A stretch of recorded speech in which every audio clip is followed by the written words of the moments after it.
Bab 16. Dekorasi. Bahan apa saja yang kalian punya untuk paket lengkapnya? Zhang Han bertanya dengan santai. Mengenai hal-hal seputar renovasi, Zhang Han sudah cukup banyak mempelajarinya saat itu. Meskipun pengetahuannya tentang renovasi tidak banyak, setidaknya itu sudah cukup baginya untuk tidak mudah tertipu oleh orang lain. Perusahaan kami memiliki toko retail di pasar renovasi Silong, dan juga menjalin kerjasama dengan beberapa toko merek internasional. Oleh karena itu, dekorasi dan material apapun yang Anda inginkan, Tuan Zhang, tersedia di sini. Harganya pun pasti lebih murah dibandingkan jika Anda datang langsung ke toko untuk membeli, jelas Zhao Kai. Situasi seperti ini biasanya saling menguntungkan. Perusahaan Zhao Kai akan membeli bahan-bahan tersebut dengan harga grosir, lalu menjualnya kepada pembeli dengan harga yang menguntungkan. Dengan cara ini, perusahaan dapat memperoleh uang, dan pembeli juga dapat menghemat uang. Tentu saja, agar situasi seperti ini berhasil, kualitas internal perusahaan juga penting. Jika sebuah perusahaan mengganti materialnya dengan material palsu, pembeli hanya akan merasa sial. Kalau begitu aku akan mengambil paket lengkapnya, kata Zhang Han sambil mengangguk. Mendengar itu, senyum Zhao Kai semakin mengembang. Ia mengambil iPad dari tangan pemuda itu, membuka album foto, dan berkata, saya tidak yakin gaya renovasi seperti apa yang Tuan Zhang inginkan.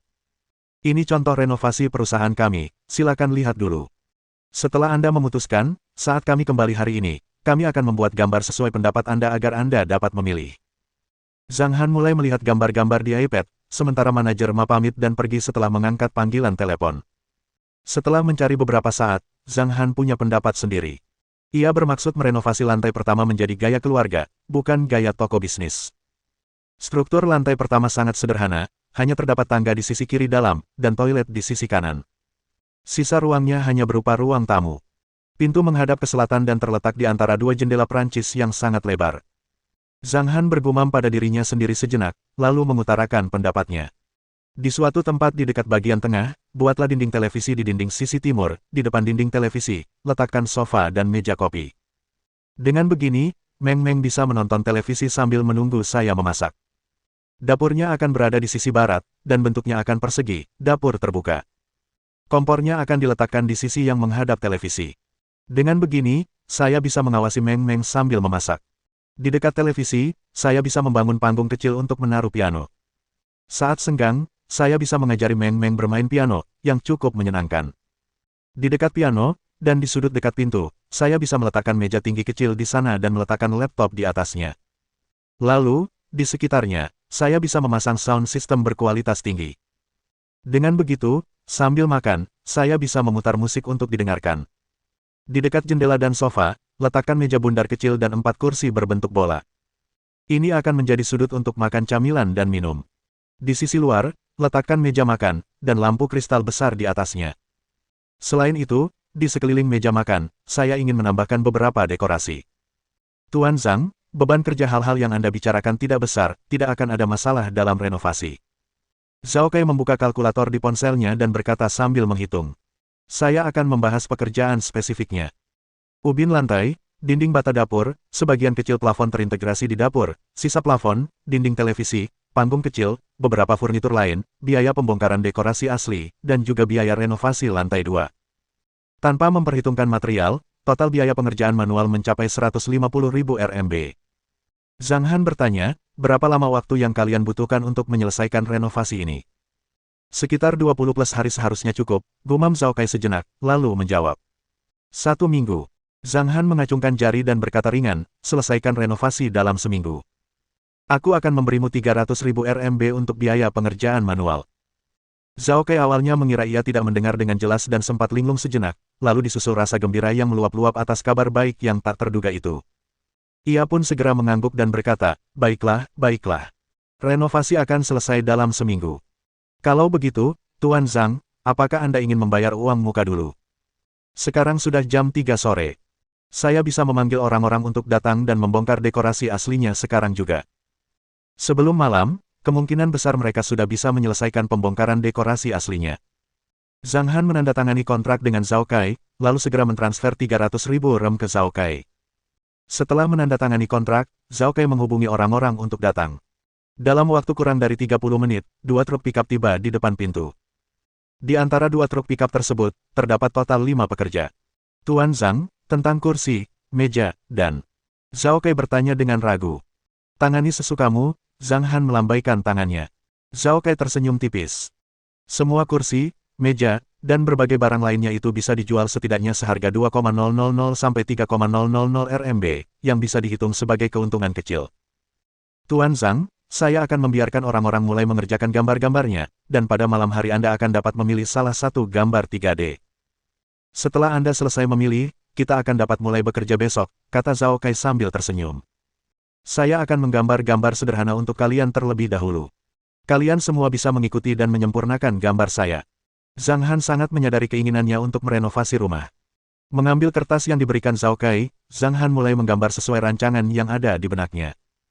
Meskipun gambarnya biasa saja, detail dan bentuknya yang spesifik masih dapat dipahami. Melihat gambar Zhang Han, sudut mulut Zhao Kai berkedut. Sepertinya para tukang kayu harus sedikit menderita. Entah bagaimana dia bisa memikirkan desain-desain indah itu. Desain-desain itu tampak sangat pas dan enak dipandang, terutama pagar-pagar kecil 3 dimensi yang mengelilingi meja makan. Oh ya, aku ingin membuat hiasan teratai Jadaite di dinding televisi. Kelopaknya harus berupa perpaduan merah muda dan putih, tambah Zhang Han. Jadaite, teratai, hiasan dinding televisi. Zhao Kai membuka matanya lebar-lebar dan mengucapkan kalimat itu dengan susah payah. Beban kerja yang dulu dianggapnya ringan, kini justru tampak sebaliknya. Hiasan dinding televisi saja sudah lebih dari cukup untuk membuat pusing. Apalagi, perkiraan biaya untuk hiasan dinding televisi ini saja sudah lebih dari 1 juta RMB. Ini, Tuan Zhang. Zhao Kai tertawa getir, menurut pendapatmu, aku rasa 7 hari tidak cukup. Oh. Ekspresi Zhang Han tidak berubah saat dia berkata dengan ringan, kalau begitu, aku akan memberimu 500.000 RMB sebagai biaya kerja manual. 7 hari tidak cukup. Tambahkan uang.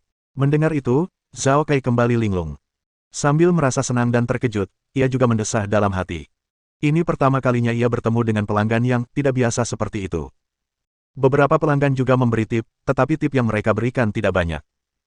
Untuk seseorang seperti Zhang Han yang menaikkan harga jasa pengerjaan manual setelah beberapa kali bertukar kata, ini masih pertama kalinya bagi Zhao Kai. Baiklah, saya jamin renovasi akan selesai dalam 7 hari. Zhao Kai menarik napas dalam-dalam dan memberikan jaminannya. Ia sudah memutuskan untuk menggandakan jumlah pekerja dan merenovasi 24 jam sehari untuk pelanggan yang terus terang ini. Tuan Zhang, waktunya mendesak. Apakah Anda punya bahan yang Anda butuhkan untuk ubin lantai, dinding bata, dan langit-langit? Atau, bagaimana kalau Anda ikut saya ke pasar renovasi Silong untuk memilih bahan yang Anda inginkan? Setelah Zhao Kai menginstruksikan pemuda di sampingnya untuk segera mengerjakan gambar, ia berbalik dan berkata kepada Zhang Han. Zhang Han mengangguk dan mengikuti Zhao Kai ke pasar renovasi Silong. Di toko pertama, mereka tiba di sebuah toko ubin keramik merek internasional kelas atas.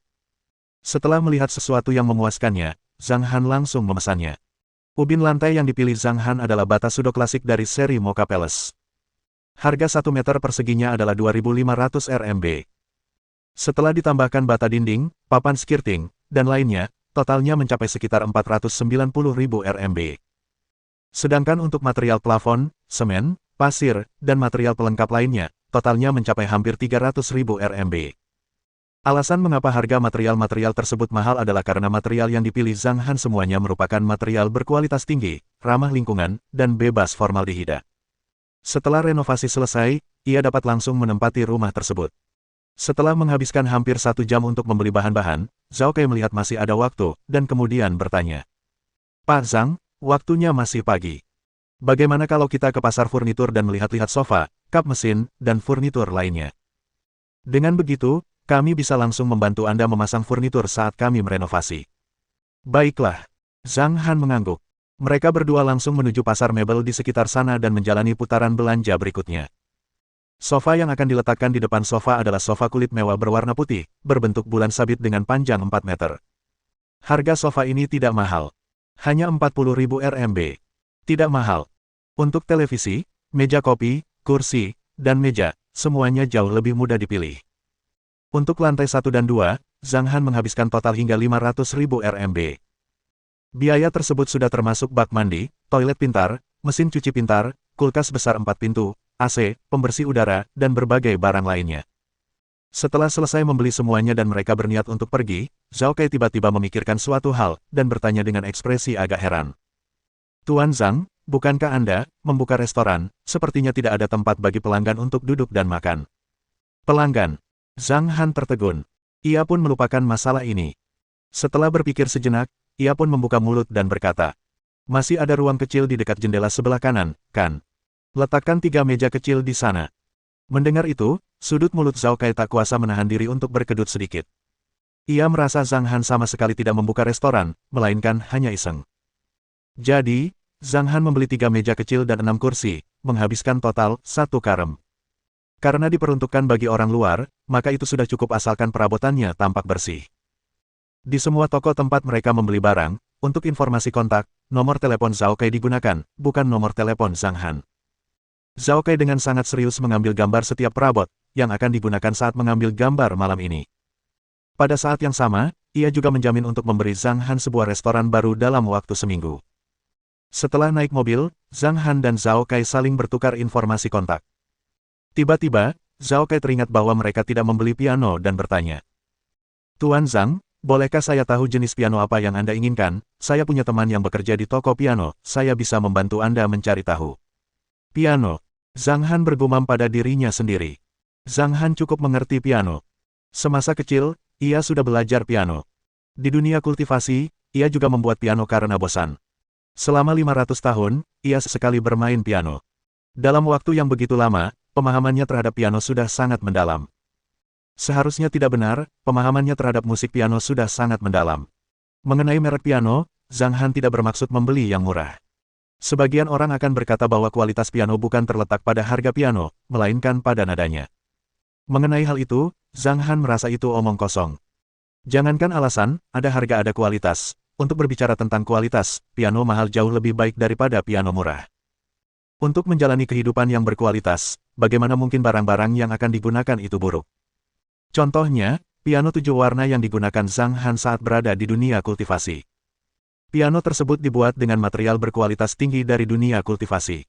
Masih bisa diingat bahwa ketika Zhang Han memainkan variasi kanon di sebuah planet, suaranya membuat seluruh penduduk planet terpesona.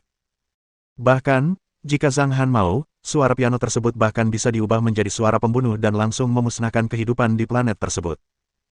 Sudah bicara jauh. Zhang Han bergumam pada dirinya sendiri, lalu berkata terus terang. "Beli piano besar Steinway model O." "Baiklah." Zhao Kai tidak tahu banyak tentang piano dan langsung mengangguk dan memanggil temannya. Semenit kemudian, "Puff, berapa?" Nada suara Zhao Kai meninggi. Setelah itu, ia menatap Zhang Han dengan tatapan tertegun. Bibirnya bergerak-gerak dan berkata, "Tuan Zhang, piano yang Anda sebutkan harganya 1,1 juta RMB. Dijamin asli impor." "Bisa." Zhang Han mengangguk. 1,1 juta RMB juga merupakan harga pasaran. Karena itu, Zhang Han langsung setuju. Setelah menyerahkan kunci restoran kepada Zhao Kai, Zhang Han pergi mencari hotel untuk menginap. Bab 17. Undangan Mengmeng. Di depan meja resepsionis hotel. "Beri aku kamar hotel, kamar standar." Zhang Han menghentikan apa yang ingin dia katakan tepat waktu. Alasan mengapa dia menghentikan apa yang ingin dia katakan adalah karena dia kehabisan uang lagi. Totalnya 19,6 juta RMB. Setelah dikurangi sewa gunung sebesar 12 juta RMB, masih tersisa 7,6 juta RMB. 3 juta RMB untuk sewa rumah, 500.000 RMB untuk biaya pengerjaan manual, 500.000 RMB untuk ubin keramik, 300.000 RMB untuk material pelengkap, 1 juta RMB untuk dinding televisi, 500.000 RMB untuk furnitur, 1,1 juta RMB untuk piano, dengan total 6,9 juta RMB. Ini juga berarti bahwa setelah Zhang Han selesai menandatangani kontrak sewa Crescent Mountain besok, ia akan memiliki sisa sekitar 700.000 RMB.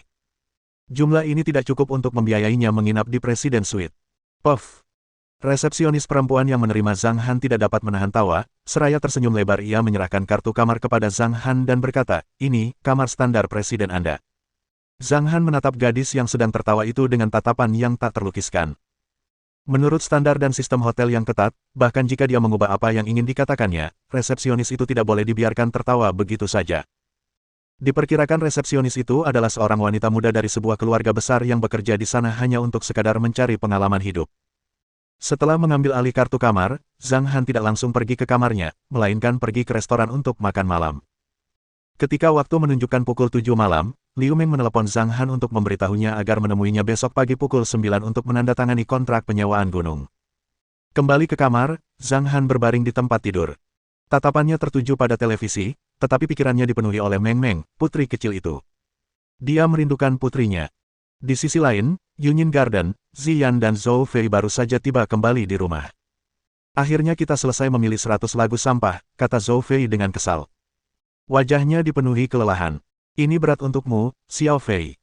Ziyan tersenyum tipis dan berkata, besok setelah kita menyaring 12 lagu dari 100 lagu, rasanya tidak akan terlalu melelahkan lagi.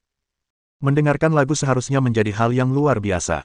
Lagu yang bagus mampu memengaruhi suasana hati orang lain secara tidak langsung. Lagu yang ceria mampu membuat orang lain merasa gembira, lagu yang sedih hampir membuat orang lain menitikkan air mata, lagu yang merdu mampu menenangkan pikiran yang tegang. Dan lagu-lagu yang didengarkan Ziyan dan Zhou Fei, efek yang ditimbulkan lagu-lagu itu pada mereka, tidak lain adalah penderitaan.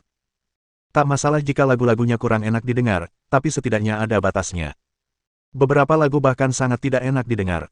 Meskipun begitu, mereka berdua tetap mendengarkan ratusan lagu. 2 hari terakhir itu terasa seperti cobaan berat bagi mereka.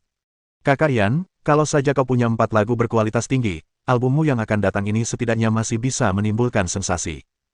Tapi lagu-lagu yang kita punya sekarang sudah terlalu buruk. Zhou Fei berkata dengan wajah penuh amarah, lagi pula, kudengar selain Suruoyu yang menerima 8 lagu berkualitas tinggi, penyanyi kelas 3 lainnya juga mendapatkan 2 lagu berkualitas tinggi. Jelas sekali lagu-lagu berkualitas tinggi yang diberikan penyihir itu padamu hanyalah lagu-lagu acak yang dia temukan dari perpustakaan musik perusahaan. Kurasa kita tidak seharusnya bersaing dengan Suruoyu pada tanggal 15. Mendengar itu, Ziyan mengerutkan kening dan berkata dengan keras kepala, tidak, kami akan merilis album pada tanggal 15. Sebagai seseorang yang pernah menjadi salah satu selebriti paling populer di Tiongkok, Ziyan memiliki harga dirinya sendiri. Bagaimana mungkin seorang Suruoyu mampu membuatnya menundukkan kepalanya? Baiklah, kita akan berjuang sekuat tenaga. Zhou Fei tersenyum dan menggelengkan kepalanya. Dalam hatinya, ia merasa agak tak berdaya. Ia tahu bahwa membujuk Ziyan sia-sia karena Ziyan sangat keras kepala dalam hal ini. Kata-kata yang diucapkannya barusan hanyalah gerutuannya saja. Aku akan mencari Meng Meng. Ziyan menggelengkan kepalanya dan tersenyum tipis, lalu berganti sandal dan berjalan menuju lantai 2. Hanya ketika berhadapan dengan putrinya, barulah Ziyan kerap menampakkan senyum. Lupakan temanmu kalau sudah punya anak perempuan. Zhou Fei memutar bola matanya dan bergumam, Meng Meng ini, Meng Meng itu. Bukankah kau bilang kau tidak setuju dengan nama yang diberikan orang itu untuk anak kecil itu?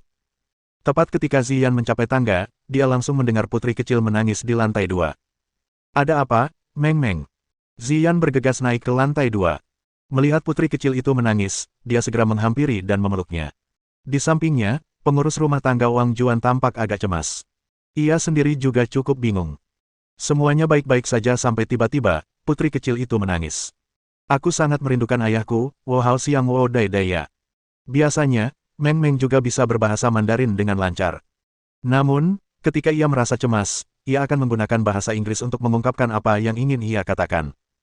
Mendengar itu, raut wajah Ziyan membeku saat ia berkata dengan nada pasrah, bukankah ibu sudah bilang? Setelah ayahmu selesai membereskan barang-barangnya, dia akan datang mencarimu. Tapi aku ingin menemuinya sekarang, ibu. Bisakah ibu mengizinkan ayah menemani Meng Meng, kata Meng Meng dengan nada memelas. Meng Meng. Ziyan sedikit mengerutkan kening dan berkata, jika kamu terus seperti ini, ibu pasti sudah marah. Aku tidak ingin kau memelukku lagi. Meng Meng mulai meronta-ronta dalam pelukan Ziyan, dengan raut wajah patah hati. Melihat itu, Ziyan merasa marah dan tidak berdaya di saat yang bersamaan. Kenapa? Mereka baru bersama selama 5 hari dan sudah seperti ini. Namun, saat tatapan Ziyan melihat televisi sedang menayangkan acara interaksi antara ayah dan anak, dia pun mengerti apa yang telah terjadi. Menghela napas pelan, setelah bibi Wang menutup televisi, Ziyan berkata dengan lembut. Meng Meng, jangan menangis, patuhlah. Ibu juga sangat menyayangimu. Bisakah kamu ceritakan pada ibu kenapa kamu merindukan ayah? Hanya saja, aku ingin bermain dengan ayah. Meng Meng berkata dengan suara rendah. Apa yang kamu mainkan bersama ayahmu? Seru sekali, ya, tanya Ziyan, mencoba mengalihkan perhatian Meng Meng. Seru banget. Ayah mengajakku ke gunung. Banyak sekali mobil di sana. Waktu ayah nyetir mobil, dia kenceng banget, dan suaranya gede banget.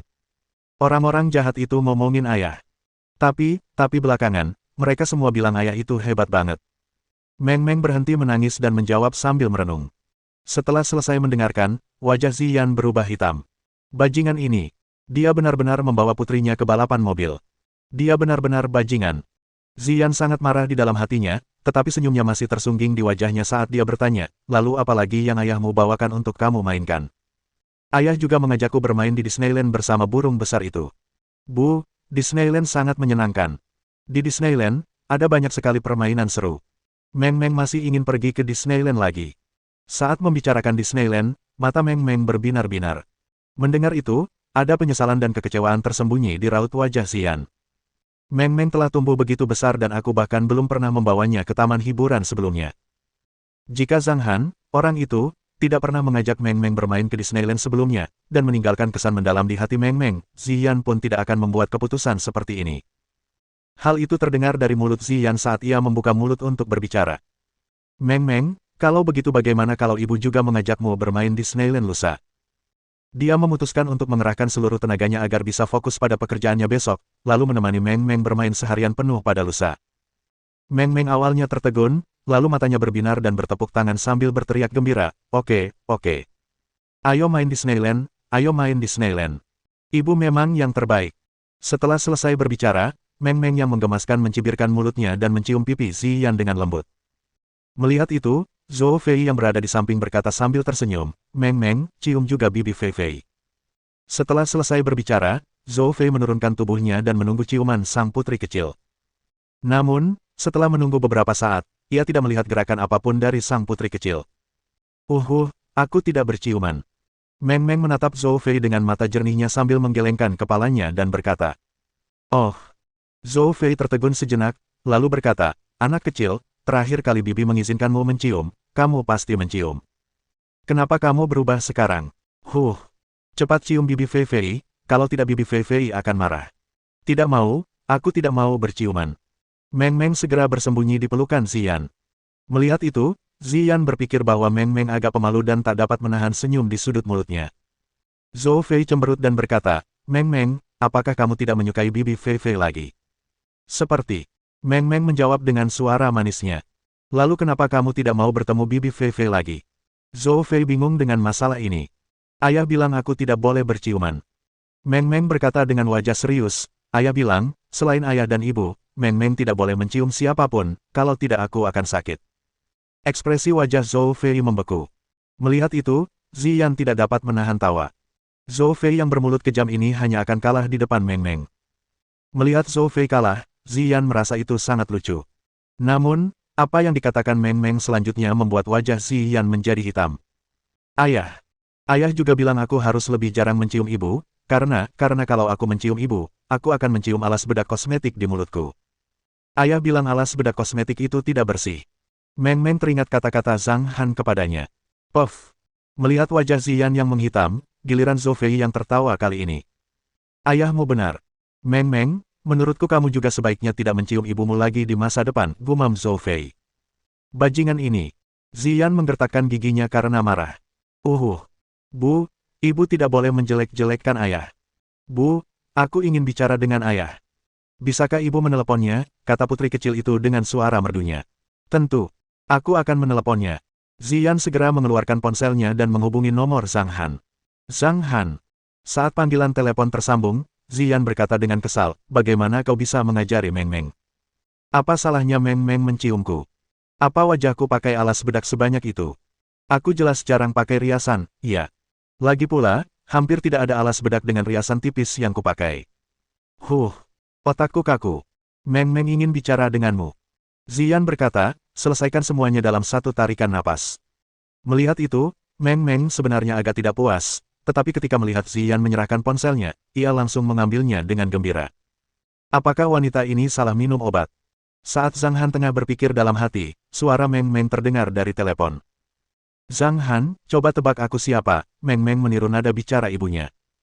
Kurasa, kau adalah putri kecil yang cantik dan menggemaskan, Meng Meng, kata Zhang Han lembut. Salah, aku bukan Meng Meng. Aku Yan Yan, kata Meng Meng, sambil masih menirukan nada bicara ibunya. Mendengar itu, Zhou Fei tidak dapat menahan tawa, sementara Xian memutar matanya dengan kesal. Yan Yan. Zhang Han tersenyum, lalu memperdalam nadanya saat berkata, batuk, Yan Yan, di mana Meng Meng? Aku sudah merindukannya, biarkan dia menelepon. Oh, baiklah kalau begitu. Tunggu sebentar. Meng Meng berkata, lalu menjauhkan ponsel dari telinganya. 2 detik kemudian, ia mendekatkan kembali ponsel ke telinganya dan berbicara dengan suara merdunya, "Ayah, aku Meng Meng. Aku sangat merindukanmu." Hahaha. Zhang Han tertawa terbahak-bahak, lalu berkata, "Ayah juga sangat merindukanmu." "Ayah, kapan ayah akan datang menemuiku untuk bermain?" tanya Meng Meng. "Ayah akan datang menjemputmu seminggu lagi." "Oh, masih banyak hari."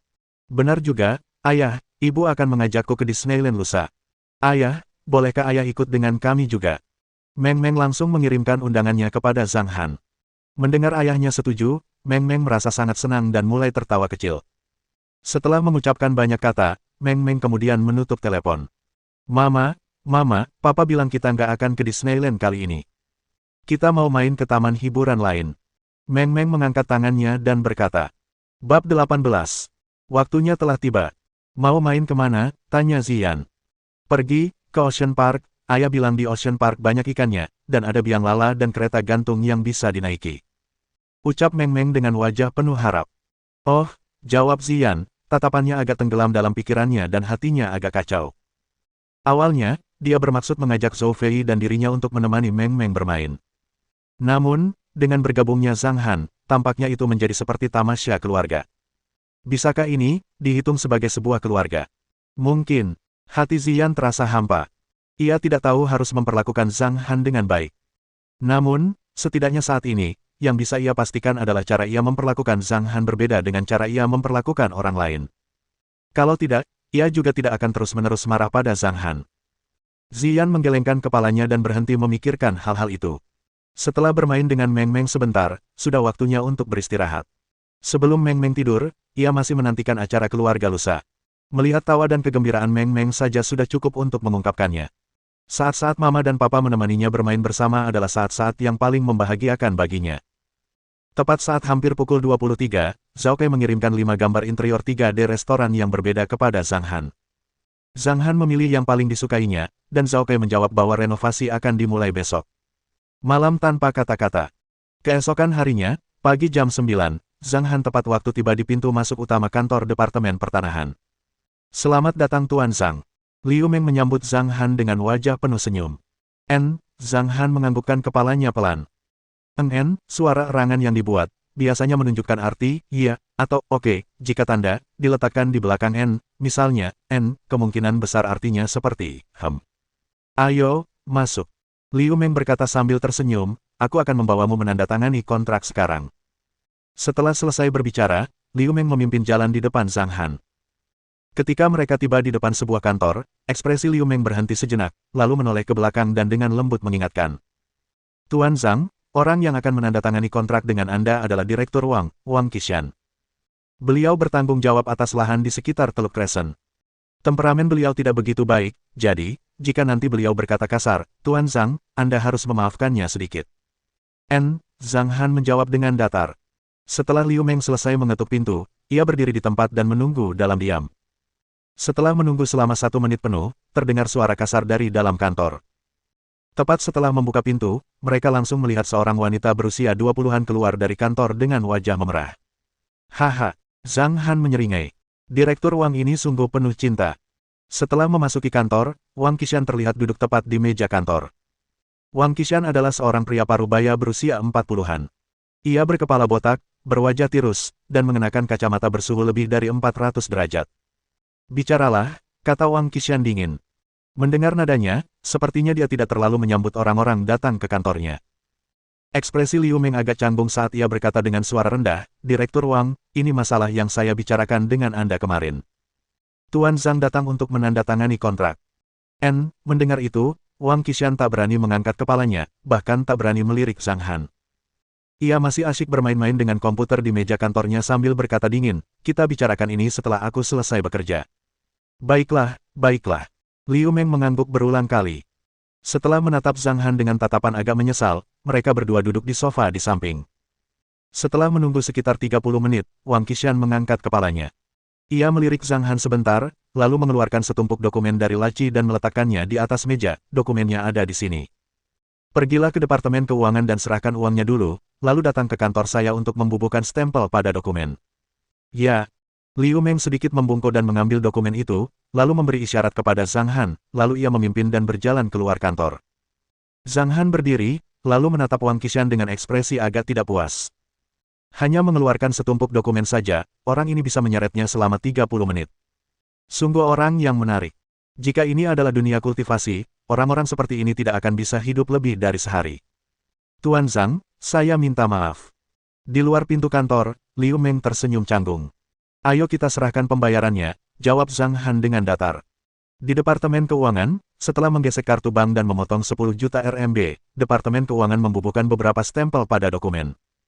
Namun, ketika mereka kembali ke kantor Direktur Wang, mereka mendapati bahwa Direktur Wang sendiri hilang. Setelah menunggu selama 30 menit, barulah mereka melihat Direktur Wang berjalan kembali ke kantor dengan semangat tinggi. Direktur Wang, uangnya sudah diserahkan ke Departemen Keuangan. Tinggal menunggu Anda membubuhkan stempel pada dokumen. Liu Meng segera berdiri sambil tersenyum. Ayo. Cara bicara Wang Qishan seolah-olah dia menggunakan hidungnya untuk berbicara, membuat orang lain yang mendengarnya sering merasa tidak senang. Setelah Wang Qishan memasuki kantor dan selesai membubuhkan stempel pada dokumen, dia mengambil dokumen tersebut dan menatap Zhang Han, lalu berkata, Anda Tuan Zhang. Bukankah kau menanyakan hal yang sudah jelas? Kelopak mata Zhang Han bahkan tidak terangkat sedikitpun. Ekspresi Wang Qishan meredup. Api amarah membuncah di tatapannya. Liu Meng ketakutan hingga wajahnya memucat. Ia buru-buru memberi isyarat kepada Zhang Han dengan tatapannya. Namun, Zhang Han tidak menghiraukannya, malah menatap Wang Qishan dan berkata dengan nada tidak puas. Apa yang kau bicarakan? Cepat berikan aku kontraknya. Apa katamu? Wang Qishan memelototi Zhang Han dan berkata dengan marah. Apa kau tidak punya telinga? Zhang Han menatap telinga Wang Qishan dengan ekspresi bingung dan berkata, tatapanmu sudah tidak berfungsi dengan baik. Jika telingamu juga tidak berfungsi dengan baik, itu akan agak tragis. Bocah, kau bicara padaku. Wang Qishan sudah hampir meledak. Liu Meng ketakutan oleh aura ini hingga ia tidak berani berbicara. Namun, Zhang Han di sisi lain, berdiri dan berjalan ke depan meja kantor dan mengambil kontrak dari tangan Wang Qishan, lalu menatap Wang Qishan sebentar, lalu berkata. Kamu menjatuhkan celana dalammu. Kamu. Wang Qishan menunjuk Zhang Han dengan jarinya yang gemetar.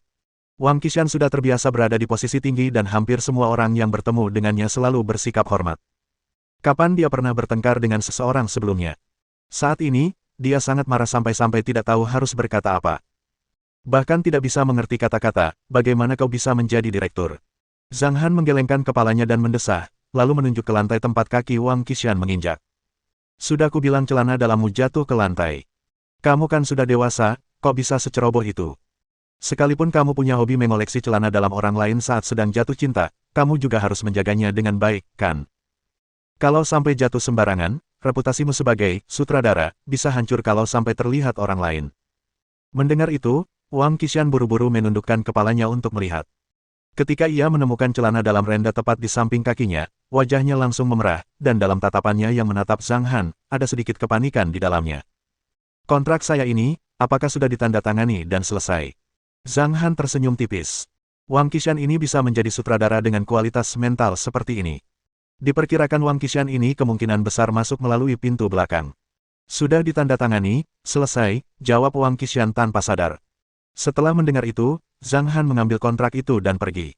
Bahkan tidak menoleh sama sekali saat pergi. Adapun Liu Meng, ia menundukkan kepalanya selama ini, seolah-olah berusaha berkata, aku tidak melihat apa-apa. Aku tidak mendengar apa-apa, sambil mengikuti Zhang Han dari dekat dan meninggalkan kantor Direktur Wang. Tuan Zhang, keberanian Anda. Anda sudah terlalu besar. Liu Meng berkata sambil tersenyum pahit, jika Anda tidak menemukan celana dalam itu, saya rasa kontraknya akan hancur hari ini. Tapi kalaupun begitu, setelah Direktur Wang kembali tenang, dengan sifatnya yang picik, kemungkinan besar dia akan mempersulit Anda. Membuat hal-hal menjadi sulit bagiku. Ekspresi Zhang Han tenang saat dia berkata dengan ringan, biarkan dia datang dan mempersulitku kalau begitu. Liu Meng mendesah tak berdaya. Ia merasakan aura yang tidak biasa dari Zhang Han dan merasa Zhang Han sama sekali tidak takut pada Direktur Wang. Karena itu, ia merasa Zhang Han seharusnya memiliki koneksi sosial. Namun, menyewa Gunung Crescent setelah menyinggung Direktur Wang, Zhang Han sudah berada di pihak yang dirugikan. Kalau saja Zhang Han tahu pikiran Liu Meng, diperkirakan Zhang Han akan mencibir tanpa henti. Bagaimana mungkin dia, sang Raja Abadi Hanyang yang agung, takut pada seorang Direktur Wang? Liu Meng mengantar Zhang Han sampai ke pintu masuk utama. Sebelum Zhang Han masuk ke mobil, Liu Meng tersenyum dan berkata, Tuan Zhang, mulai sekarang, Gunung Crescent akan menjadi milik Anda selama setahun. Anda boleh menanam apa saja di gunung, tetapi Anda sendiri yang harus menjaga apa yang Anda tanam di gunung. Lagi pula, ada cukup banyak pendaki gunung yang suka pergi ke Gunung Crescent. Aku mengerti. Zhang Han mengangguk. Zhang Han ternyata bukan anak muda yang gegabah.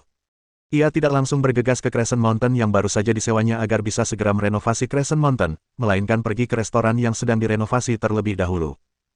Sebelum ia sampai di restoran, dari jauh, ia melihat ada dua truk di luar restoran yang sedang memuat beberapa barang. Saat dia memasuki restoran, Zhao Kai segera menghampiri Zhang Han dan menyambutnya dengan penuh semangat. Restoran itu sudah dibongkar oleh para pekerja. Lantai pertama menjadi ruang tamu yang luas, sementara lantai dua tidak banyak berubah. Hal-hal yang seharusnya dibongkar sudah dibongkar. Di lantai dua, saat ini ada 5 orang yang sedang merenovasi restoran. Sepertinya, untuk merampungkan renovasi dalam satu pekerjaan, tenaga kerja yang digunakan memang cukup banyak. Di lantai pertama, 8 pekerja sedang merenovasi restoran. Zhang Han berdiri di samping dan memperhatikan dengan tenang. Di sisi timur, seorang pekerja terampil sedang mengukir batu giok untuk dinding televisi. Di sisi barat, beberapa pekerja mulai memasang ubin lantai dan dinding bata untuk dapur. Jumlah ubin keramik yang dibutuhkan dan bagian-bagian yang perlu dipotong semuanya ditentukan pada siang hari. Ketika malam tiba, sekelompok pekerja baru bertukar dengan sekelompok pekerja yang merenovasi restoran pada siang hari. Renovasi sepanjang hari dari siang hingga malam, kecepatan renovasinya tentu saja sangat cepat.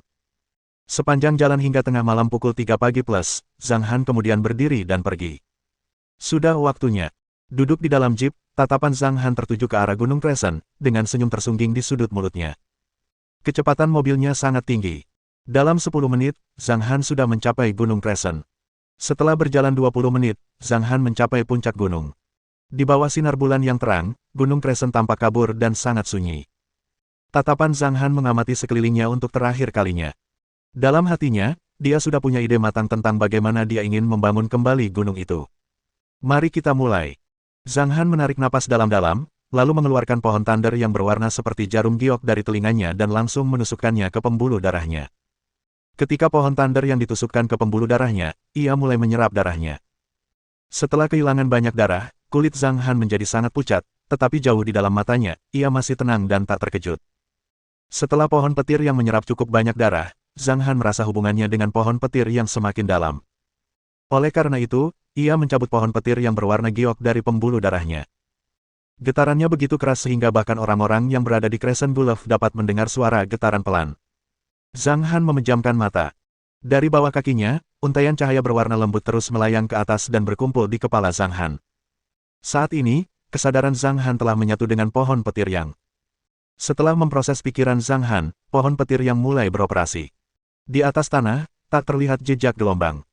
Namun, di dalam tanah, pohon thunder yang berwarna seperti jarum giok diam-diam mengalami perubahan drastis.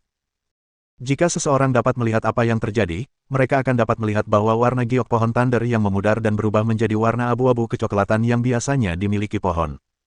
Setelah itu, akar-akar pohon yang seperti helaian rambut mulai menyebar keluar. Secara bertahap, akar pohon yang seperti rambut itu tumbuh setebal jari, lalu setebal lengan, dan akhirnya setebal ember. Sementara itu, diameter pohon thunder yang mulai mencapai 3 meter. Akar pohon terus-menerus menyerbu dan menduduki Gunung Crescent.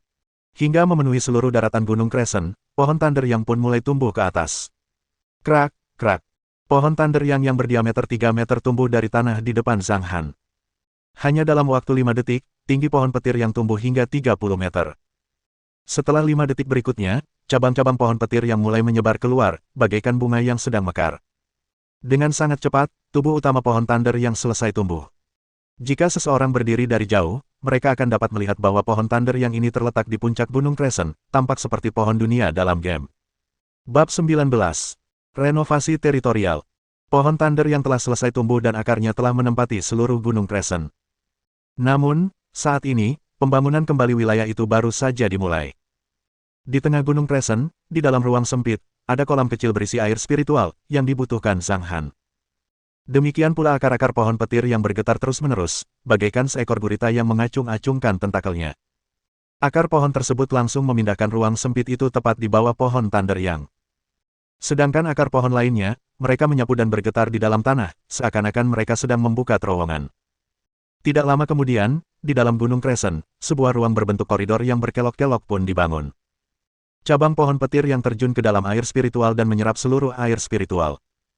Pada saat berikutnya, akar-akar pohon yang berada di dalam gua berbentuk koridor berkelok-kelok itu tiba-tiba mengeluarkan air. Air itu, semuanya adalah air spiritual. Dalam sekejap, seluruh gua berbentuk koridor yang berkelok-kelok itu terisi air spiritual. Dan tepat di bawah pohon Thunder Yang, di bagian akar pohon, tetesan air perlahan menetes ke bawah. Tetes-tetes air itu berwarna putih susu, berkilau, dan tembus cahaya. Air ini adalah harta spiritual peringkat 1, air yang murni. Mulut Zhang Han dengan ringan mengucapkan sepatah kata. Seketika, pohon petir yang mulai beroperasi. Di puncak Gunung Crescent, semua medan terjal membengkak ke atas. Setelah menjadi halus hingga tingkat sedang, perubahan itu berhenti. Di sekitar Gunung Crescent, tanah mulai bergetar, di ketiga sisi gunung, permukaan tanah mulai naik ke atas, membentuk tebing curam berskala kecil yang tingginya 3 meter.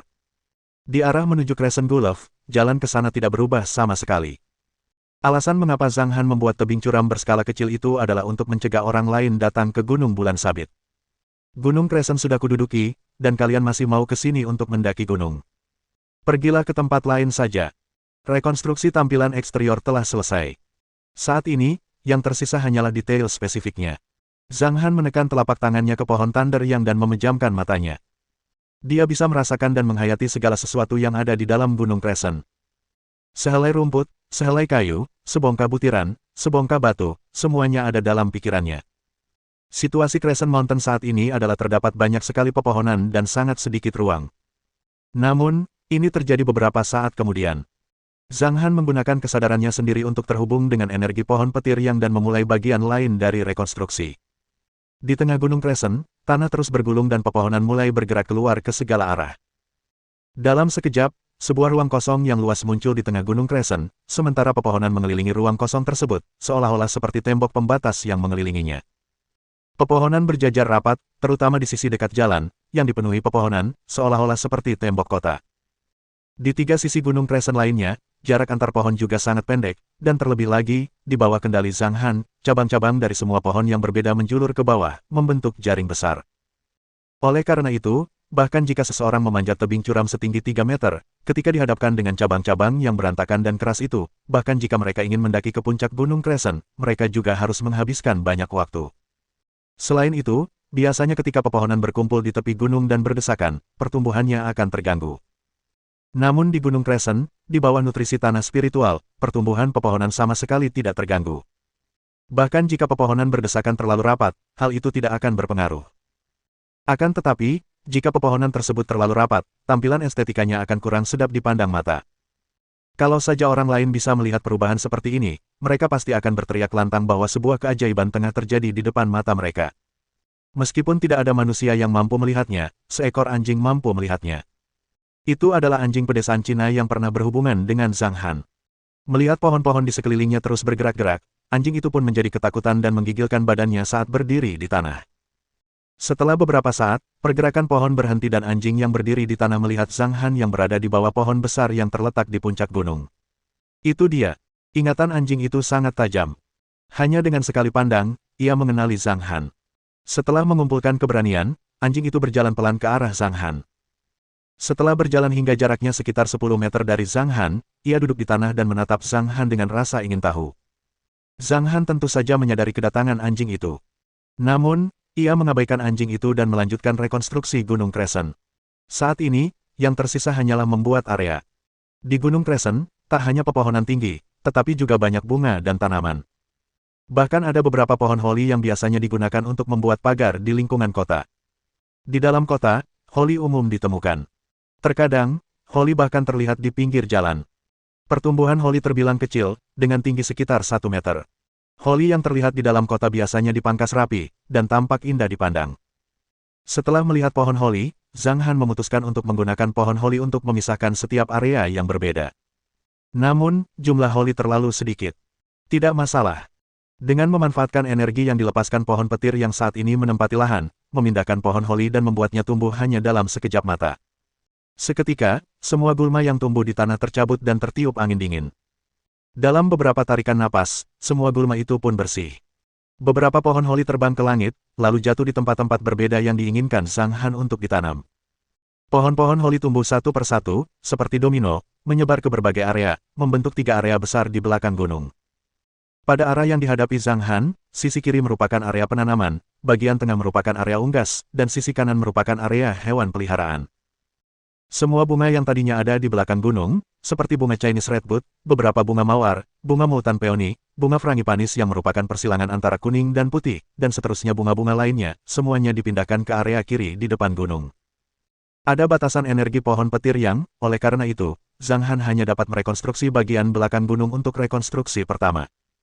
Sedangkan untuk bagian depan gunung, hal itu harus menunggu rekonstruksi kedua. Awalnya, rekonstruksi kedua membutuhkan waktu 2 hingga 3 tahun. Namun, dengan nutrisi air yang murni, waktu tersebut akan berkurang. Lebih lanjut, kayu yang petir tidak membutuhkan waktu 5 tahun untuk tumbuh. Bagi Zhang Han, ini memang merupakan berita yang sangat baik. Rumput beraroma manis. Telapak tangan Zhang Han masih menempel pada pohon petir yang, seraya ia mengucapkan 3 kata ringan. Seketika, dari dalam dedaunan pohon Thunder yang, benih-benih rumput wangi manis berhamburan. Selain di area penanaman, benih-benih rumput wangi manis berhamburan kemana-mana. Rumput aroma manis adalah rumput yang sangat umum di dunia kultivasi. Pertumbuhannya tidak besar, dan mampu tumbuh hingga seukuran halaman lapangan sepak bola. Sesuai namanya, fungsi utamanya adalah mengeluarkan aroma manis, yang dapat membantu meningkatkan kualitas udara di suatu wilayah. Kegunaannya setara dengan pembersih udara. Rumput wangi manis bahkan tidak bisa dihitung sebagai harta spiritual peringkat 1. Namun, saat itu, Zhang Han masih menyimpan beberapa benih rumput wangi manis di dalam pohon Thunder yang, untuk ditanam setiap kali ia berpindah domain. Ternyata, penggunaan rumput wangi manis saat ini cukup berguna. Setelah selesai menanam rumput wangi manis, Zhang Han menanam pohon Yuanxing 10 meter dari pohon Thunder yang, lalu menggunakan holi untuk mengelilingi pohon Yuanxing. Saat ini, pohon Yuanxing masih berupa pohon kecil, seperti pohon poplar kecil. Berdasarkan kecepatan pertumbuhannya, diperkirakan dalam setahun, ia akan dapat menghasilkan buah Yuanxing.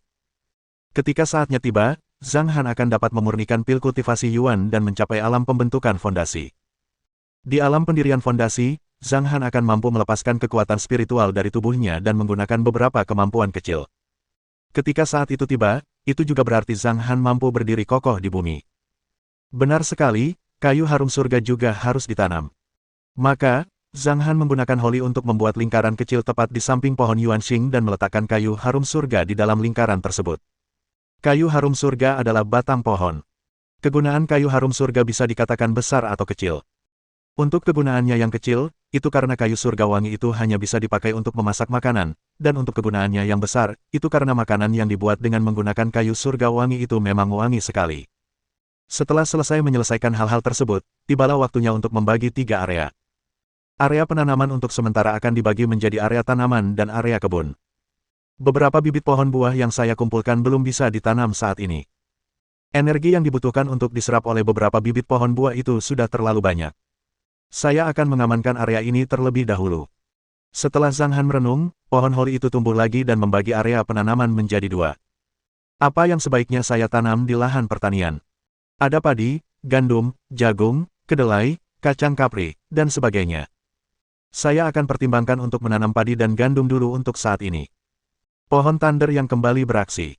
Di area belakang area penanaman, tanah mulai mencuat ke atas, membentuk hamparan sawah. Benar sekali, aku juga harus membuat area sayur. Pohon holi tumbuh lagi, memisahkan area sayuran di area penanaman. Ada lebih banyak pilihan sayuran untuk ditanam. Minimal, Meng-Meng diperbolehkan makan semua jenis sayuran. Untuk sayuran yang ditanam di Crescent Mountain, tidak ada istilah pilih-pilih karena semua sayuran pasti enak. Nutrisi harus seimbang. Zhang Han sangat puas dengan area yang dibaginya di area penanaman. Berikutnya adalah area unggas. Perlu ada kolam untuk beternak ikan. Selain itu, Meng-Meng harus minum susu, makan daging ayam, daging bebek, daging ikan, daging kambing, dan sebagainya. Kalau begitu, mari kita bagi menjadi beberapa jenis unggas, yaitu unggas kecil, sedang, dan besar. Diikuti oleh pikiran Zhang Han, pohon holi mulai tumbuh lagi dan membelah area unggas menjadi beberapa area. Di bagian paling dalam kandang unggas, permukaan tanah di area kolam cekung ke bawah, membentuk kolam sedalam 5 meter. Di area unggas, dibuat kolam kecil terpisah sedalam 3 meter untuk unggas dan sapi minum air dan berenang. Untuk area hewan peliharaan, saat ini saya hanya bisa mempertimbangkan beberapa anjing dan kucing menggemaskan yang bisa menemani Meng-Meng bermain. Untuk harimau dan singa, itu bisa dikesampingkan dulu. Saya akan membuat kolam dulu di area hewan peliharaan. Untuk area hewan peliharaan, prosesnya jauh lebih mudah. Yang perlu dilakukan hanyalah membuat kolam persegi panjang yang panjang. Setelah pembagian selesai, secercah kepuasan terpancar di wajah Zhang Han. Meski belum dalam kondisi terbaik, untuk saat ini hanya bisa seperti ini saja. Oh, betul juga, aku masih harus membangun rumah agar mereka terlindungi dari hujan. Zhang Han hampir melupakan hal ini. Energi pohon petir yang kembali digunakan. Pohon-pohon tinggi di kejauhan terbang satu persatu ke udara. Saat terbang, pohon-pohon itu terkikis dan menjadi papan. Papan demi papan mendarat di area yang berbeda dan membentuk beberapa rumah yang berbeda. Kandang ayam tersebut adalah kandang ayam, yang tingginya setengah meter dari tanah. Gulma yang tersapu angin, sebagian terbang kembali dan ditempatkan di setiap kandang ayam. Dengan adanya gulma, ayam-ayam tersebut dapat membuat sarang sendiri. Bebek, angsa, dan hewan lainnya semuanya punya rumah sendiri. Rumah-rumah itu semuanya terletak di dekat tepi hutan, tampak agak rapi. Tentu saja, anjing dan kucing juga punya rumah sendiri. Deretan rumah itu seperti villa-villa kecil pribadi. Meskipun terlihat rapi, estetikanya sepertinya kurang, gumam Zhang Han dalam hati.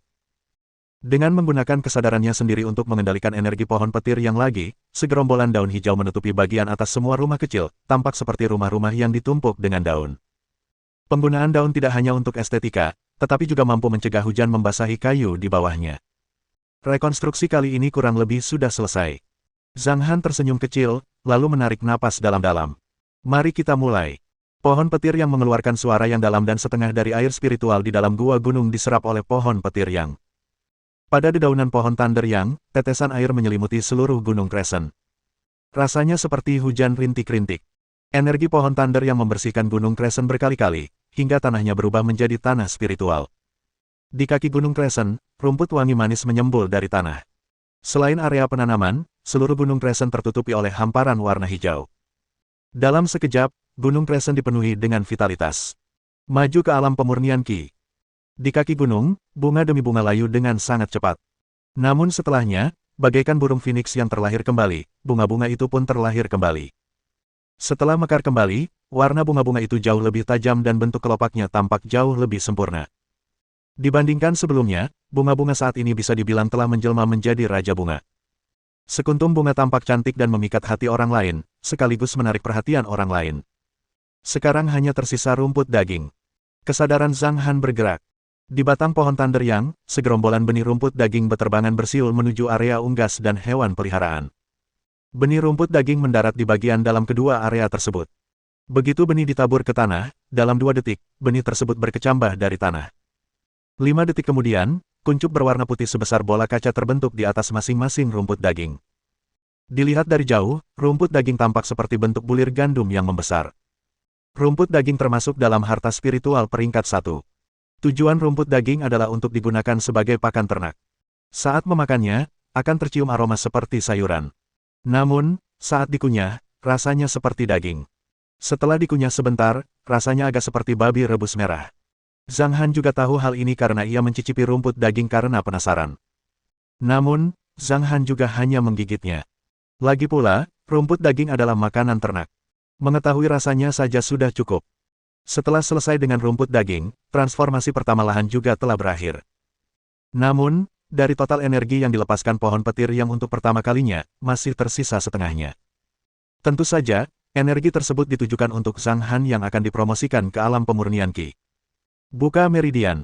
Zhang Han memejamkan matanya rapat-rapat saat dia menggerakkan tangan kanannya menjauh dari pohon Thunder Yang, lalu mengangkat kedua tangannya tinggi-tinggi. Pada saat ini, anjing desa yang berada di satu sisi sedang menatap Zhang Han dengan bingung. Kalau dia bisa bicara, pasti dia akan berkata, apa yang dilakukan orang bodoh ini? Akan tetapi, dia tidak memiliki tingkat pemikiran setinggi manusia, jadi dia hanya menatap Zhang Han dengan bingung. Akan tetapi, gambaran di saat berikutnya membuat anjing desa itu ketakutan, membuatnya gemetar dari kepala hingga kaki. Terlihat pohon Thunder yang tiba-tiba memancarkan cahaya redup yang tenang. Pada saat ini, setiap helai daunnya bagaikan batu giok. Untaian cahaya warna-warni yang lembut terus berkumpul, lalu membentuk seberkas cahaya yang melesat ke arah Zhang Han dan memasuki tubuh Zhang Han. Zhang Han merasa seperti mendengar suara guntur.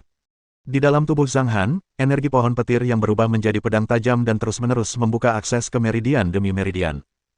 Dalam novel Wuxia, 8 meridian luar biasa mendapat perhatian khusus. Orang yang mampu membuka ke-8 meridian luar biasa tersebut dianggap jenius. Tetapi sekarang, setelah Zhang Han membuka ke-8 meridian luar biasa, sisa energi mulai terus memperkuat ke-12 meridian tubuh manusia. 8 meridian luar biasa seharusnya tersembunyi dari tubuh manusia normal dan 12 meridian tampaknya adalah meridian yang menghubungkan dari tangan ke kaki, ke-12 meridian mengalir dalam lingkaran penuh. 8 meridian luar biasa tidak secara langsung berada di bawah organ dalam dan juga tidak memiliki daftar isi yang sesuai, sehingga disebut luar biasa. Kegunaan 8 meridian luar biasa adalah fungsinya untuk dapat memutar qi dan sirkulasi darah serta menyesuaikan ke-12 meridian. Setelah meridian dibuka, untaian energi pohon petir yang berkumpul ke dalam meridian. Pada awalnya, energinya sangat dahsyat, menyebabkan Zhang Han merasa tubuhnya seperti akan meledak. Pada saat ini, apa yang perlu dilakukan Zhang Han adalah memutar teknik kultivasi dan memurnikan semua energi itu, mengubah semua energi itu menjadi kekuatan spiritualnya sendiri. Haruskah aku tetap berlatih teknik berburu harta karun kali ini? Zhang Han bergumam. Di kehidupan sebelumnya, ia memiliki harta karun yang tak terhitung jumlahnya dan terlalu bergantung pada harta karun tersebut. Akibatnya, di masa kesengsaraan surgawi, ia tidak mampu menahan serangan Dewa Petir 9 surga. Saat ini, Zhang Han ragu-ragu. Atau tidak, bagaimana kalau aku mengolah teknik 5 fase? Di masa depan, setelah aku selesai mengolah tubuh petapa 5 fase, kurasa aku akan bisa dengan mudah mengatasi petir Dewa 9 surga, kan? Sebenarnya, teknik Raja Kayu Hijau juga bagus. Kekuatan pemulihan tubuh Raja Kayu Hijau jauh lebih menakutkan dan dikenal sebagai tubuh abadi. Tubuh itu pasti mampu mengatasi petir Dewa 9 surga. Zhang Han agak ragu-ragu. Teknik kultivasi sangat penting karena berkaitan dengan pertumbuhan kekuatan seseorang. Di dunia kultivasi yang luas, teknik kultivasi dibagi menjadi tingkatan 3, 6, dan 9. Teknik berburu harta karun adalah teknik kultivasi yang diciptakan Zhang Han setelah ia meneliti kultivasi selama 300 tahun dan tiba-tiba mendapatkan pencerahan. Penggunaan teknik berburu harta karun tidaklah sedikit, bahkan menjadi alasan utama Zhang Han berhasil mendapatkan harta karun sebanyak X.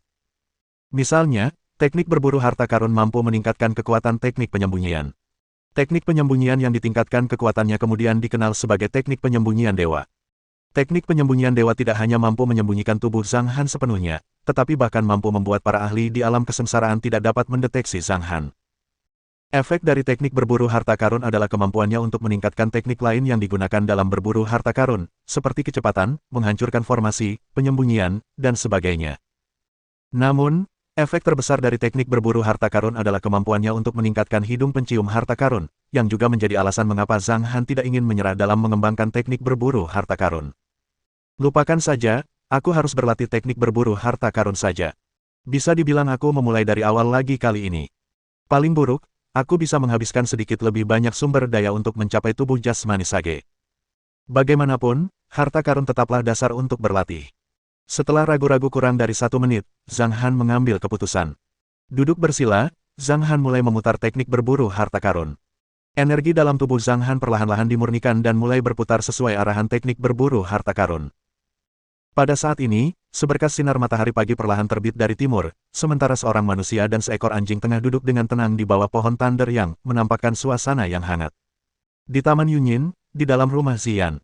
Kak Yan, kita mau kerja. Sekarang baru jam 7 pagi. Zhou Fei menguap.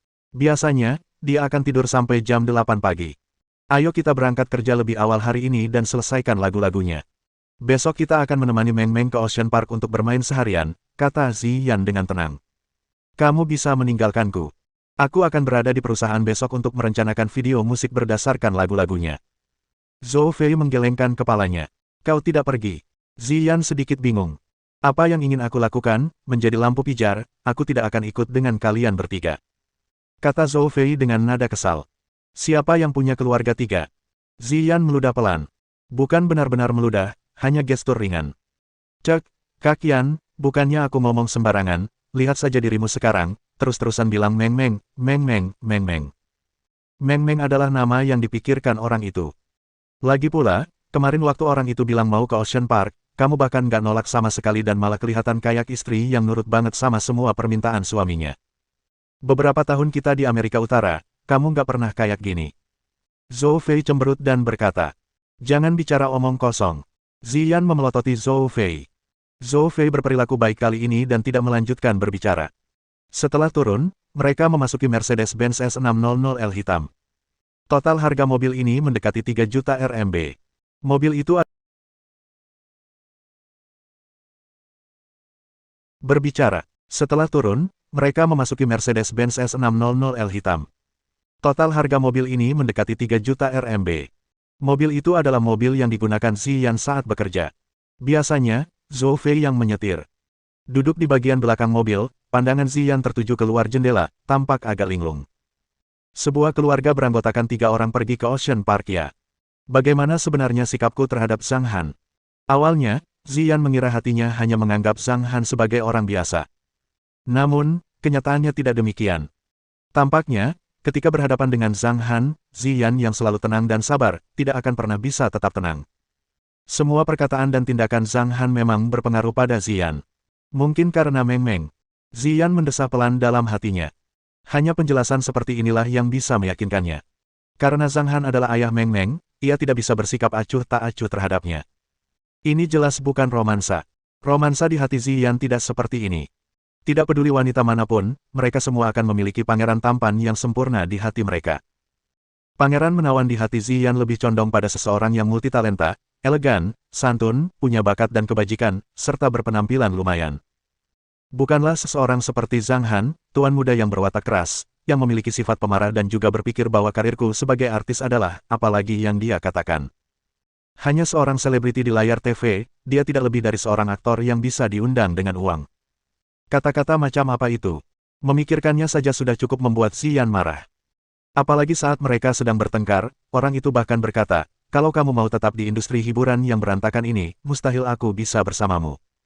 Tolong, kapan aku bilang kalau aku ingin bersamamu?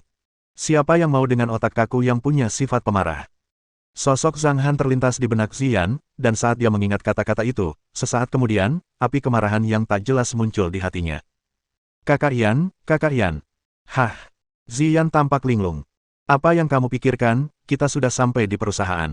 Zhou Fei berkata tanpa berkata apa-apa. Aku tidak akan memikirkan otak kaku itu, saatnya bekerja, pikir Ziyan dalam hati. Matahari berangsur-angsur terbit, dan orang-orang meninggalkan rumah mereka secara berurutan untuk memulai hari yang sibuk atau hari bersantai mereka. Adapun Zhang Han, dia duduk di bawah pohon petir yang selama seharian penuh. Sampai langit berangsur-angsur menjadi gelap, Zhang Han akhirnya mengubah energi itu menjadi energinya sendiri dan maju ke alam pemurnian Qi. Dan sepanjang hari itu, anjing kampung Cina itu berlarian di sekitar Gunung Crescent yang kini seperti alun-alun. Ia berjalan-jalan di setiap area yang berbeda, memakan rumput yang baru saja tumbuh, dan berjalan mengelilingi setiap rumah anjing dalam lingkaran beberapa kali sambil mengibaskan ekornya ke depan dan ke belakang dengan penuh semangat. Di bawah pohon petir yang, saat Zhang Han membuka kedua matanya, seberkas cahaya melintas di matanya. Saat ia berdiri, tulang-tulang di sekujur tubuhnya mulai berderak. Saat ini, ia telah terlahir kembali. Meskipun hanya berada di alam pemurnian Qi, tetapi Zhang Han memiliki kekuatan yang dapat dengan mudah mencapai 500 kg. Selain itu, ketika menggunakan Qi spiritual, kecepatannya akan menjadi sangat cepat, sehingga dapat dengan segera melampaui pelari cepat atau pelari jarak jauh yang terkenal itu. Meskipun Zhang Han punya kekuatan seperti ini, dia tidak akan bersaing dengan mereka. Batuk, batuk, jangan mencolok. Tidak akan ada kesenangan berjuang meraih kemenangan dengan sekelompok serangga. Tiba-tiba, suara gonggongan anjing terdengar. Tatapan Zhang Han membeku saat dia berkata dengan nada yang dalam. Serangga mana yang berani menggonggong di depanku? Sambil menoleh, Zhang Han melihat anjing pedesaan Tiongkok yang ingin menyelamatkannya saat itu menggonggong di belakangnya. Haha, ternyata kamu. Zhang Han tersenyum tipis. Dia sudah tahu anjing inilah yang dia maksud sejak awal. Kata-kata yang baru saja diucapkannya hanyalah lelucon yang dia buat untuk merayakan dirinya sendiri karena pertama kali berkultivasi. Guk, guk. Anjing desa Tiongkok itu mendekati kaki Zhang Han sambil memperlihatkan gambar sedang menjilati sepatu. Zhang Han menatap anjing itu dan bergumam pada dirinya sendiri, lalu menggelengkan kepala dan berkata, lupakan saja, kau baik hati padaku, dan juga bernasib sama denganku. Mulai sekarang, kau akan menjadi pengurus kecil wilayahku yang membantuku menjaga dan melindungi wilayah ini. Perkataan Zhang Han telah memutuskan bahwa anjing ini akan menjadi sangat cakap di masa depan. Tak kusangka air yang murni akan digunakan olehmu, bocah kecil ini. Zhang Han menggelengkan kepalanya, lalu mengulurkan tangannya dan menyentuh pohon yang petir. Tiba-tiba, raut wajah Zhang Han berubah sejenak, lalu ia tertawa terbahak-bahak, keberuntunganmu sungguh bagus. Setelah sehari berlalu, pohon Thunder yang akan segera memasuki masa hening, yang berarti ia tidak akan dapat melepaskan energinya lagi. Namun, segera berarti pohon Thunder yang masih belum memasuki masa hening. Pembantu rumah tangga, sepertinya aku harus menghabiskan sejumlah modal. Zhang Han menarik napas pelan, lalu menekankan kedua tangannya ke pohon petir yang. Kekuatan spiritual terus terkumpul di dalam pohon petir yang. Tiba-tiba, seuntai tetesan air kristal putih melayang keluar dari pohon Thunder yang. Tetesan air itu seperti seutas kalung, melayang ke arah dahi anjing pedesaan Cina itu. Ketika tetesan air itu mencapai dahi anjing itu, tetesan air itu berubah menjadi titik-titik cahaya bintang saat memasuki dahi anjing itu. Mohon dukungan dari omom ante-ante sekalian, buat subscribe atau sharekan novel Mimin ke Facebook kalian, agar channel Mimin bisa terus berkembang. Dengan begitu, Mimin bisa lebih semangat untuk up novel seru lain ke depannya.